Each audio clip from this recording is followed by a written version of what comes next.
Hay una fuga debajo del fregadero. There is a leak under the sink.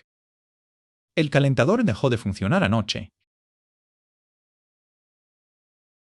The heater stopped working last night. ¿Podría enviar a alguien esta tarde? Could you send someone this afternoon? Estaré en casa después de las 3. I will be home after 3. El técnico necesita acceder al sótano. The technician needs access to the basement. La pieza de repuesto llegará mañana. The replacement part will arrive tomorrow. Ahora el agua corre sin gotear. The water's running without dripping now. Gracias por solucionar el problema tan rápido. Thank you for fixing the problem so quickly.